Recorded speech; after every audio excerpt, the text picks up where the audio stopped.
Hello నమస్తే, welcome to our channel.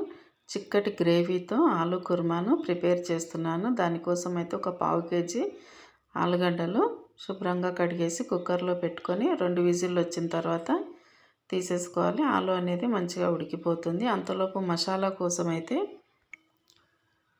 ఇప్పుడు mixie jar తీసుకొని అందులోకి 7-8 కాజు పలుకులు, అలాగే 1/2 టీ స్పూన్ వరకు జీలకర్ర, చిటికెడు సాజీర, 2 లవంగాలు, 1 ఇలాచి వేసుకోవాలి. అట్లనే పచ్చి కొబ్బరి అండి, ఇది ఒక పావు చిప్ప కంటే తక్కువే. ఇది చిన్న ముక్కలు కట్ చేసి వేసుకోవాలి. ఇవి 2 మిక్సీ పట్టిన తర్వాత ఒక మీడియం సైజ్ ఉల్లిపాయ కట్ చేసి పెట్టుకొని ఇది పొడి అయిన తర్వాత అందులో ఇది వేసుకొని మిక్సీ పట్టేసుకోవాలి మెత్తటి పేస్ట్ లాగా. ఇంకా అంతలోపు అయితే ఆలుగడ్డలు ఉడికిపోయినాయి కదా. ఇప్పుడు స్టవ్ మీద బాండి పెట్టేసుకుందాం. ఇందులోకి అయితే ఒక 3 టేబుల్ స్పూన్ల వరకు ఆయిల్ వేసుకుందాం. ఆయిల్ ఇందులోకి కొంచెం ఎక్కువ ఉంటేనే బాగుంటుంది.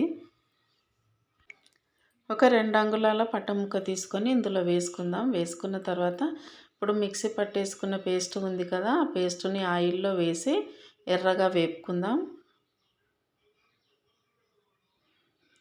ఎందుకంటే ఇందులో కాజు వేసాం కాబట్టి అడుగంటిపోతుంది, కాబట్టి మధ్య మధ్యలో కలుపుతూ ఉండాలి. ఇందులో అల్లం వెల్లుల్లి పేస్ట్ కూడా వేసాను, ఆ క్లిప్ అయితే పోయింది. ఇప్పుడు ఇందులోకి ఒక 1/2 టీ స్పూన్ వరకు పసుపు వేసుకుందాం. వేసిన తర్వాత మరోసారి ఇలా కలుపుకుందాం అడుగంటకుండగా.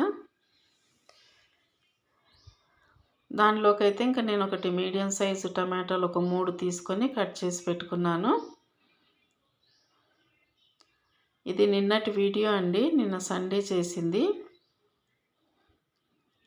ఇప్పుడు అల్లం వెల్లుల్లి పేస్ట్ అయితే మళ్ళీ కొంచెం వేసాను నేను, అది క్లిప్ పోయింది కదా, కాబట్టి మళ్ళీ కొంచెం వేసాను. ఇందులో అల్లం వెల్లుల్లి పేస్ట్ ఎక్కువ వేస్తేనే బాగుంటుంది. ఇప్పుడు కట్ చేసి పెట్టుకున్న టమాటో ముక్కలు కూడా ఈ మసాలాలో వేసి ఇవి కొంచెం గుజ్జు అయ్యేంత వరకు ఉడికించుకోవాలి. కలుపుతూ ఉండాలి మధ్య మధ్యలో.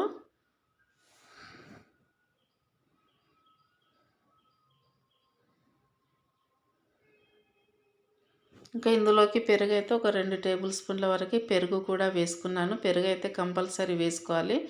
మామూలుగా నేనైతే ఎప్పుడు కూడా ఇందులోకి పచ్చిమిరపకాయలు మిక్సీ పట్టి వేస్తాను. కాకపోతే ఈరోజైతే కారమే వేస్తున్నా. రుచికి సరిపడినంతగా ఉప్పు వేసుకోవాలి. ఇంకా కారం అయితే ఒక 1.5 టీ స్పూన్ వరకు వేసినాను.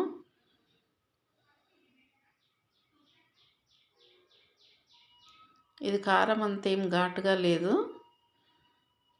వేసిన తర్వాత మరోసారి ఇలా కలుపుకొని ఇందులోకి కొంచెం కొత్తిమీర, కరివేపాకు కూడా వేసుకుంటే చాలా బాగుంటుంది. ఇది మరోసారి ఇలా కలిపేసుకుందాం అడుగంటకుండగా. కొంచెం ఆయిల్ పైకి తేలుతుందనంగా ఇప్పుడు కట్ చేసి పెట్టుకున్న ఆలు ఉన్నాయి కదా, అవి కూడా వేసుకోవాలి. కొత్తిమీర వేసుకుంటే కర్రీ అనేది మంచి సువాసన కాకుండా ఆరోగ్యానికి కూడా మంచిది కదా. ఇప్పుడు ఆలు కూడా వేసుకొని మొత్తాన్ని ఒకసారి ఇలా కలిపేసుకుందాం. ఇంకా ఈ కర్రీ అయితే మసాలా రైస్కి కానివ్వండి, ఉత్త రైస్కి, చపాతీకి, పుల్కాకి ఎందులోకైనా సూపర్ టేస్టీగా ఉంటుంది. చాలా బాగుంటుంది కర్రీ అయితే. ఇప్పుడు మూత పెట్టేసి ఆయిల్ కొంచెం పైకి తేలినప్పుడు కొద్దిగా వాటర్ వేసుకుందాం. నేనైతే ఒక 1/2 గ్లాస్ వాటర్ వేసుకొని ఒక 5-6 నిమిషాల పాటు ఉడికించుకున్నాను. ఇంకా అంతే, కర్రీ అనేది రెడీ అయిపోతుంది.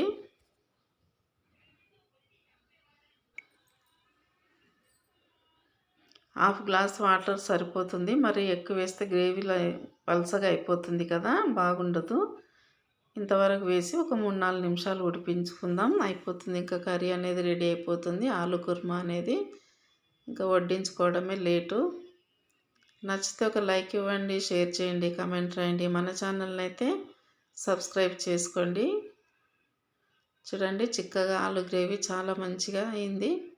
టేస్ట్ కూడా చాలా బాగుంటుంది. నేను అప్పుడప్పుడు చేస్తుంటాను చపాతీల్లోకి కానీ రైస్లోకి కానీ. చాలా సూపర్ టేస్టీగా ఉంటుంది అన్నమాట ఈ కర్రీ అయితే. ఇంకంతే, కర్రీ అయిపోయిందిగా, దింపేసుకోవటమే.